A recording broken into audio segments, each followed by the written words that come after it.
Olá, sou a professora Luciana Lima, do Instituto Federal de Pernambuco, do campus Recife. Hoje teremos a aula sobre distribuição do ar comprimido. Então, vimos na aula passada sobre a produção, o armazenamento e o tratamento do ar comprimido. Agora, nós precisamos de uma rede de distribuição para transportar esse ar comprimido do compressor até o equipamento. Essa rede de distribuição do ar, ela é composta por toda a tubulação, por válvulas, conexões e equipamentos, tipo separador de água e condensado. As funções básicas dessa rede de distribuição é transportar o ar comprimido do compressor até os equipamentos, funcionar também como um reservatório para atender às exigências locais de pressão, de temperatura ou outros parâmetros exigidos no local de trabalho. E os principais requisitos para uma boa rede de distribuição é que ela tenha uma pequena queda de pressão entre o compressor e os equipamentos, a fim de manter a pressão dentro dos limites toleráveis, em conformidade com as exigências das aplicações. Também não apresentar escape de ar, escape de ar pode acontecer através de furos na tubulação, através das próprias conexões também mal utilizadas ou com falta de manutenção. E também apresentar grande capacidade de realização de separação de condensado, porque ao longo da tubulação pode acontecer o condensado, né? Então a umidade, ou seja, a precipitação da água. Então é preciso que esse condensado seja eliminado antes de chegar no equipamento. Ou seja, uma rede de distribuição bem projetada, ela tem que se reduzir ao mínimo a queda de pressão nas tubulações e também eliminar a condensação de pequena parte do ar que vai acontecer, poderá acontecer. Alguns pontos importantes sobre a rede de distribuição, vamos verificar aqui, em relação ao layout. Então, o layout ele é importante para o melhor aproveitamento do ar comprimido, né? Então, pode-se definir um menor percurso possível da tubulação, com menores perdas de cargas e proporcionando também uma economia. Então, o gasto será maior com maiores tubulações, maiores comprimentos de tubulações e conexões. Esse layout ele deve ser pensado e projetado e também ele deve ser construído em desenho isométrico ou escala para poder ser executado. Então, permitindo a obtenção do comprimento das tubulações nos diversos trechos. Então, primeiro se faz um projeto. Aqui nós temos um exemplo de um projeto de uma empresa, onde ele fez um layout de uma rede de distribuição de ar comprimido. Então, nós podemos verificar aqui toda a rede principal de distribuição, também todas as ramificações, aqui os pontos de trabalho, né? Ou seja, os equipamentos e máquinas. Também pode ser incluído aqui futuras ampliações dessa rede, valores também de pressão, as posições de válvulas, também diâmetros de tubulações, toda a tubulação principal e as secundárias, curvadores e separadores de condensado. Essa rede de distribuição, ela pode ser montada em 3 formatos. Então, existe o meio de uma rede aberta, uma rede com linha fechada ou por anéis e uma rede com linha entrelaçada. Aqui ao lado nós temos uma representação esquemática de cada um desse tipo de formato. Então, o formato aberto, chamado rede aberta. Então, ela tem aqui a representação do compressor. Essa simbologia do compressor, ele não diz o tipo do compressor, apenas informa que aqui é um compressor. Aqui é a representação de uma válvula e aqui a representação dos pontos de trabalho. Esses aqui. Esses pontos de trabalho, eles significam que aí tem os equipamentos que precisam do ar comprimido. A rede com linha fechada ou por anéis, ele tem esse formato aqui de montagem. Aqui o compressor e aqui toda a rede. Então, os equipamentos, eles vão ficar configurados aqui nesse anel aqui. E a rede com linha entrelaçada, além do anel exterior, ele vai ter linhas também transversais, que também são as linhas onde terão todos os equipamentos. Vamos ver agora a redistribuição da rede aberta. Essa rede aberta ela é aconselhável quando o consumo de ar ele não exceder 100 metros cúbicos por hora. E também é indicada para abastecimento de pontos da rede muito isolados. Então, temos uma aplicação para essa rede, por exemplo, quando uma área produtiva ela tem um transporte de materiais, onde essas peças e materiais, por exemplo, eles são feitas na parte aérea. Outro detalhe também importante, outro exemplo importante, são os pontos também isolados ou distantes. Então, temos pontos distantes do compressor. Então, pode ser utilizado esse tipo de formato de ar comprimido. As desvantagens é que a queda de pressão ela aumenta com o aumento da distância do reservatório. Então, se o reservatório está aqui, o compressor e o reservatório, todo o sistema de compressão está aqui. Então, essa rede, essa linha está muito distante, então pode ocasionar que quando essa pressão chegar aqui no equipamento, então ocorra uma queda de pressão relativamente alta. Vai acontecer. Outra desvantagem também é no caso de uma manutenção desse tipo de rede.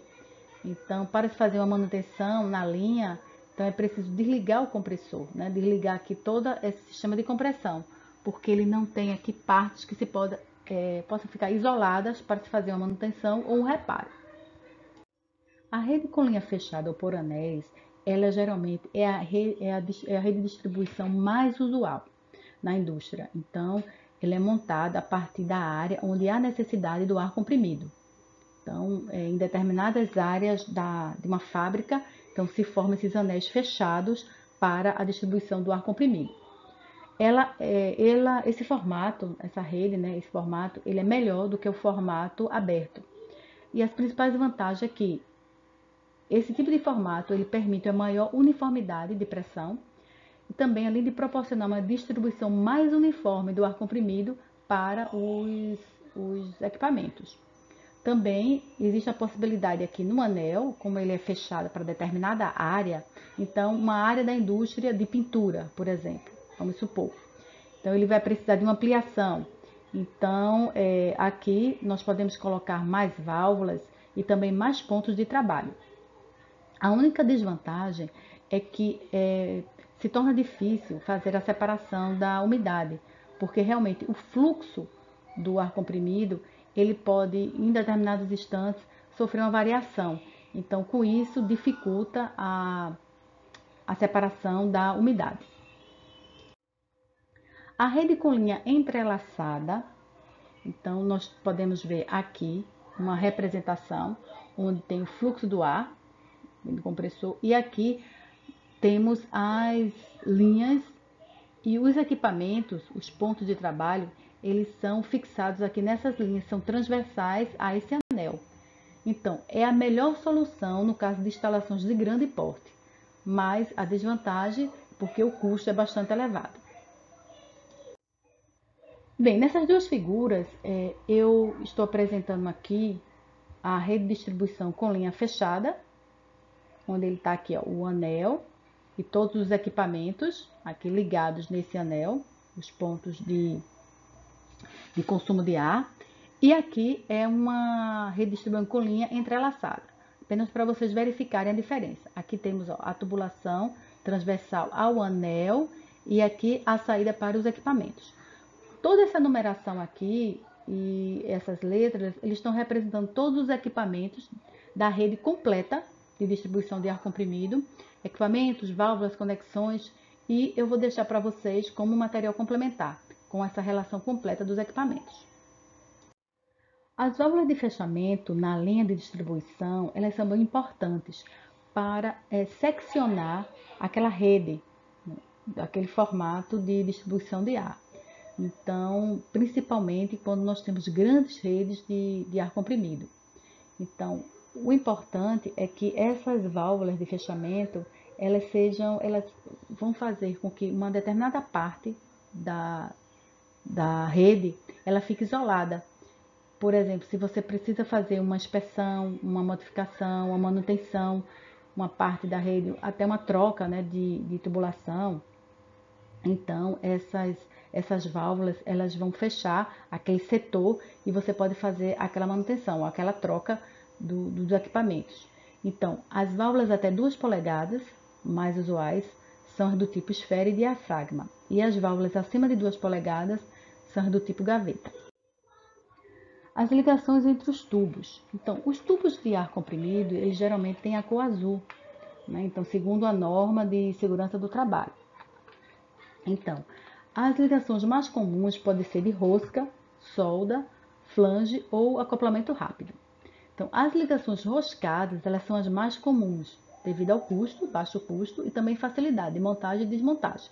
Então, tem que se verificar o uso de uma fita tipo FKM nas roscas, porque devido à fabricação, né, na confecção da rosca, pode ter alguma imperfeição, então para não ter aí um escape do ar. A união realizada por solda, ela oferece menor possibilidade de vazamento, se comparada à união roscada, mas ela tem um custo maior. As conexões roscadas, elas geralmente são utilizadas em tubulações até 3 polegadas. Então, para valores acima, normalmente recomendo as conexões soldadas. Para as instalações que devem apresentar um maior grau de confiabilidade, então recomenda-se o uso de conexões flangeadas e soldadas.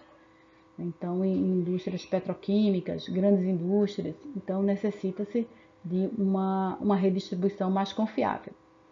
Agora, para instalações provisórias, como por exemplo, uma determinada obra irá funcionar durante um tempo, então 1 ano, 2 anos, e depois toda essa montagem não irá ser mais utilizada. Então, o ideal para esse tipo de ligação entre os tubos é um acoplamento rápido, aquelas válvulas de engate rápido. Então, na rede de distribuição, deve ser instalado purgadores para prevenção e drenagem para o condensado. Então, eles devem ser instalados nos pontos mais baixos da tubulação. Aqui é a simbologia. Eles podem ser manuais ou automáticos, de preferências que sejam automáticos. Então, aqui nós temos defletores no purgador e ao passar aqui o fluxo de ar, as moléculas vão se chocar aqui nesses defletores. Então, vai se acumulando aqui as moléculas de água. Elas, como são mais pesadas, elas vão escorrer e vão para a parte inferior do purgador. E aqui são coletados através de um dreno. A curvatura em uma rede de distribuição, ela deve ser feita no maior raio possível para evitar perdas excessivas por turbulência. Então, é necessário evitar totalmente cotovelos a 90 graus. Então, a curva mínima, então recomendado pela norma, ele deve possuir o raio de curvatura mínimo, né, 2 vezes o diâmetro externo da tubulação, do tubo. No caso da tubulação principal, como é que ela deve ser montada? Então, essa tubulação principal, ela deve ser montada com uma inclinação de 0,5 a 2% do comprimento reto da tubulação. E as tomadas, que a gente chama aqui de tomadas para os equipamentos, elas devem ser feitas na parte superior da tubulação. Essa tubulação, ela principal, ela tem que ser um material resistente, né, à oxidação. Então, pode ser de aço galvanizado, aço inoxidável, alumínio e até cobre em locais de temperatura e pressões elevadas. Já as tubulações secundárias, elas podem ser de mangueiras, como polietileno e poliuretano e de nylon. Tá? Então, aqui nessa representação, até pelas cores, podemos ver que eles são de materiais diferentes. Então, aqui mangueiras e aqui outro tipo de material. E nessa tomada para o equipamento, aqui nós temos que ter purgadores, a tomada na parte superior, como eu já falei, e aqui a saída para os equipamentos. Então, aqui no caso são ferramentas pneumáticas de uso geral, né? Pistolas, parafusadeiras, e materiais para pintura. Essa ligação aqui, ela jamais pode ser feita aqui, diretamente na tubulação principal, sem essa tomada aqui. Então, aqui é uma representação normalizada para para a ligação para os equipamentos. Bem, aqui é uma representação de uma fábrica, onde tem uma rede de distribuição aqui. Nós podemos observar em azul claro, é toda a rede de distribuição, que está alimentando aqui esses robôs manipuladores. Então, para uma determinada atividade da fábrica. Então, parte da energia inicial do ar comprimido é dissipada em calor. Então, essa energia perdida é chamada de perda de carga ou queda de pressão. Essa queda de pressão ela ocorre devido em parte, à viscosidade do fluido, ao atrito nas paredes da tubulação pneumática e à mudança rápida de direção do fluido devido aos pontos de estrangulamento, como nas válvulas, nas conexões e nas próprias tomadas de ar. Então, existem tipos de perda de carga, que são as perdas de cargas contínuas ou distribuídas, são aquelas que ocorrem ao longo da tubulação reta, de diâmetro constante e pouco variável, e tem as perdas de cargas localizadas ou concentradas. Então, são aquelas que eu falei, que ocorrem por causa da mudança rápida de direção do fluido ao longo da tubulação e devido aos pontos de estrangulamento, que são nas conexões e válvulas. Então, no projeto dos circuitos pneumáticos, é indispensável limitar ao máximo essas perdas de cargas. Então, elas podem ser calculadas com o uso de fórmulas ou de vários diagramas, então, geralmente fornecido pelos fabricantes de equipamentos. Então, numa instalação pneumática corretamente dimensionada, quando as perdas de cargas nas tubulações, partindo do reservatório até o ponto de utilização dele, elas têm que ter em torno de 0,1 a 0,3 bar, essas perdas de carga. E a queda máxima admissível tem que ser de 5 bar da pressão de trabalho. Então, a pressão de trabalho, geralmente, ela fica em torno de 6 a 8 bar.